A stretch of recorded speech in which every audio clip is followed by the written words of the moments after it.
Assalamualaikum warahmatullahi wabarakatuh.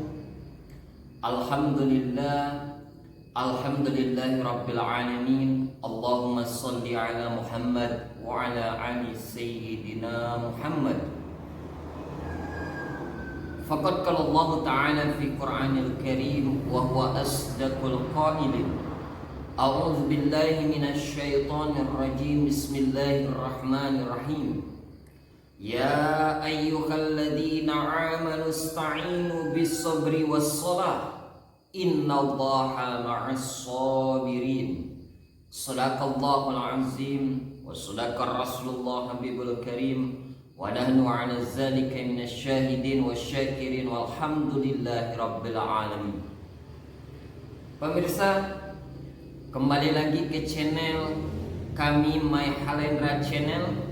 Ikutin terus masalah-masalah kajian agama, sosiologis, sejarah, pendidikan, dan peradaban untuk menciptakan perdamaian demi perdamaian.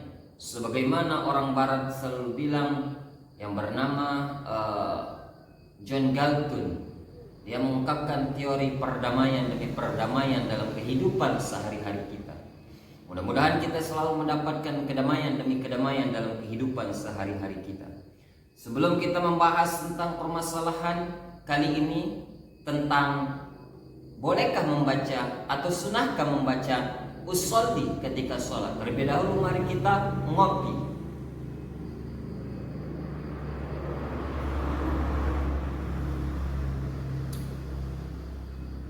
Baiklah, untuk kesempatan pagi hari ini kami masih membahas tentang buku 100 Masalah Agama karangan Ki Haji Shafii Azami yang merupakan ulama besar dari Jakarta, daerah Betawi pada masanya. Pada halaman 105 jilid pertama, ketika itu ada orang bertanya kepada beliau, apakah hukumnya mengucapkan usolli seketika akan sholat?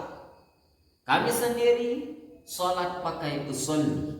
Jawabannya, beliau menjawab, seketika akan sholat mengucapkan nawaitu usolli. Seketika akan puasa mengucapkan nawaitu shauma ghadin. Seketika akan melakukan haji mengucapkan nawaitul hajah, dan sebagainya dinamakan oleh fuqaha dengan talaffuz bin niyat. Artinya melafazkan niat. Melafazkan niat wudu bukanlah wudu. Melafazkan niat pada ketika sholat bukanlah mahiyah atau hakikat sholat. Sebagaimana melafazkan niat seketika akan puasa bukanlah mahiyah atau hakikat puasa. Dan melapaskan niat seketika akan ikhram haji atau umroh bukanlah hakikat haji atau umroh. Jadi semua itu adalah di luar mahiyah yang diniatkan dan tidak mengurangi atau melebihi mahiyah yang diniatkan. Karena hakikat talaffuz bin niat salat atau sembahyang adalah kata-kata yang diucapkan di luar sembahyang atau sholat. Untuk ini kami bawakan sedikit perbandingan. Menurut hadis sahih yang ditakhrijkan oleh An-Nasai dan Ibnu Sunni bahwa Abu Musa Al-Ansari berkata, ataitu Rasulullah sallallahu alaihi wasallam biwudu'in fatawadda'a fasami'tuhu yad'u yaqulu Allahumma ghfirli zanbi wa wasi'li fi dari wa barik li fi rizqi. Faqultu ya Nabi Allah, sami'tuka tad'u bi kaza wa kaza. Qala wa hal tarakna min syai'in. Artinya, rawahu An-Nasai Wabnu Sunni. Artinya, Aku pernah membawakan Rasulullah SAW air untuk berwudu. Maka wuduklah beliau. Maka ku dengar beliau berdoa dengan tangannya, Ya Allah, ampunilah dosaku, luaskanlah bagiku dalam rumahku, dan berkatilah aku tentang rezekiku. Maka tanyaku, Ya Nabi Allah, saya ada mendengar Tuhan berdoa dengan doa-doa tersebut. Lalu beliau pun bersabda, apakah doa itu dapat mengurangi sebagian dari wudu atau diri sesuatu, dan mana yang bukan? Badan Anda adalah diri Anda, tetapi kopiah Anda bukan diri Anda. Kaki Anda adalah diri Anda, tetapi kaus kaki Anda bukanlah diri Anda. Hakikat atau definisi salat atau sembahyang adalah aqwalun wa af'alun muftatahatun bitakbiri wa muhtahmatun bitaslimi bisyara'ita mahsusatin. Artinya, beberapa rukun qawli seperti takbiratul ihram, Fatihah, tasyahud akhir, salawat dan salam. Dan beberapa rukun fi'li seperti berdiri betul ruku, iktidal, sujud, duduk antara dua sujud, duduk untuk tasyahud akhir, salawat, salam, tuma'ninah yang dimulakan dengan takbiratul ihram dan diakhiri dengan salam dengan beberapa syarat yang tertentu. Definisi ini jelaslah bahwa talaffuz biniat itu bukanlah mahiyah salat atau sembahyang, bahkan dilakukan di luar sembahyang. Hukum melafazkan niat adalah mustahab atau dengan perkataan lain disebut sunnah. Menurut umumnya kitab-kitab fikih mutaakhirin syafi'i diilatkan kesunatannya dengan liyu'awina lisanul qalbah. Artinya agar lidah menolong hati. Bertolong-tolonglah ini adalah termasuk di bawah umumnya firman Allah Subhanahu wa taala, A'udzu billahi minasyaitonir rajim. Bismillahirrahmanirrahim. Wa ta'awanu 'alal birri wat taqwa. Surat Al-Maidah ayat 3. Artinya, bertolong-tolonglah kamu dalam kebajikan dan takwa. Untuk tahqiqnya, baiklah kami berikan sedikit contoh. Rasakanlah betapa faidah yang diperoleh dalam melafazkan hitungan yang memerlukan perhatian. Seumpama penjual buah-buahan yang selalu menghitung buah-buahannya dengan lafaz untuk membantu hati, bahkan terkadang disertai hitungan itu dengan irama nyanyian. Dengan begitu tentu nyatalah bagi Anda faidahnya bertalaffuz, sehingga terekam kata-kata itu di dalam hati. Melapaskan niat termasuk amalan lidah.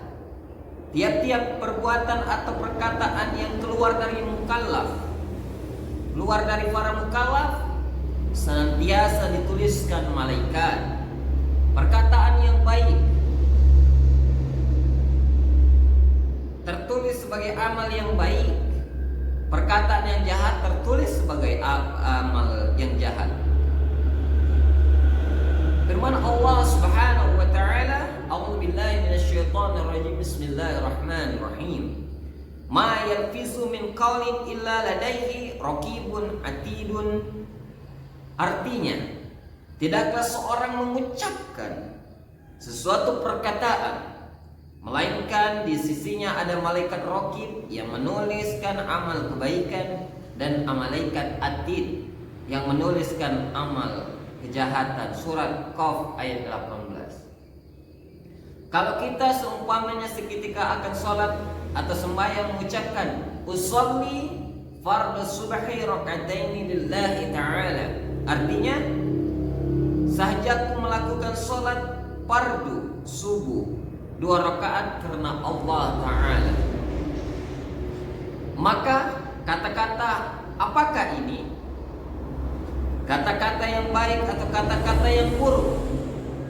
Terserah kepada penilaian Anda. menurut hemat kami ini adalah kata-kata yang baik, di mana Allah Subhanahu wa taala berfirman, ilaihi yas'alul kalimut thayyibu. Artinya, kepadanya lah naik kata-kata yang baik.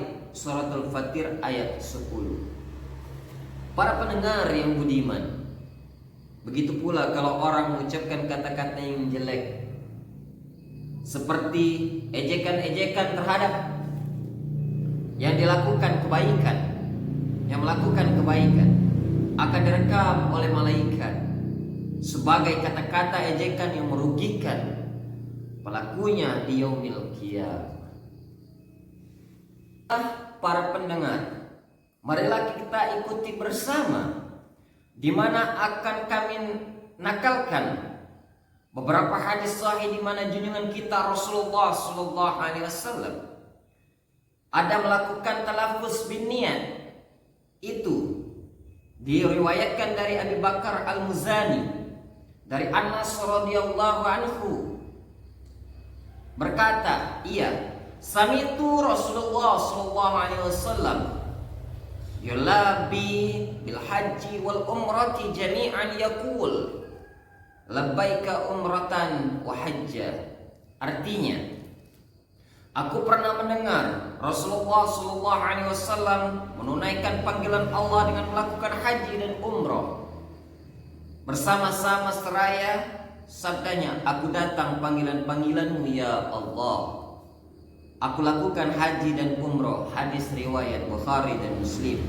Hadis ini menunjukkan bahwa Rasulullah sallallahu alaihi wasallam mengucapkan niat atau talafuz biniat seketika haji dan umrah. Diriwayatkan dari Aisyah Ummul Mukminin radhiyallahu anha, ia berkata, qala li Rasulullah sallallahu alaihi wasallam zata yaumin ya Aisyah hal indakum syai'un. Qalat faqultu ya Rasulullah ma indana syai'un. Qala fa inni shaimun. Rawahu Muslim. Artinya, berkata kepadaku oleh Rasulullah sallallahu alaihi wasallam pada suatu hari, wahai Aisyah, apakah ada padamu sesuatu untuk dimakan? Kata Aisyah, jawabku, wahai Rasulullah, tak ada pada kami sesuatu. Sabda beliau, maka sesungguhnya aku berpuasalah. Hadis riwayat Muslim. Hadis ini menunjukkan bahwa Rasulullah sallallahu alaihi wasallam mengucapkan niat talafuz bin niat puasa. Diuraikan dari Jabir, ia berkata, sholaitu ma'a Rasulillah sallallahu alaihi wasallam indal adha palamman sarafa utiya bikabakshin fazajahu faqala bismillahi akbar Allahumma hadha anni wa amman lam yusahhi min ummati. Artinya, pernah aku bersembayang atau sholat bersama Rasulullah sallallahu alaihi wasallam pada Idul Adha, maka tatkala beliau berpaling di bawah oranglah seekor biri-biri, maka beliau pun menyembelinya seraya katanya, dengan nama Allah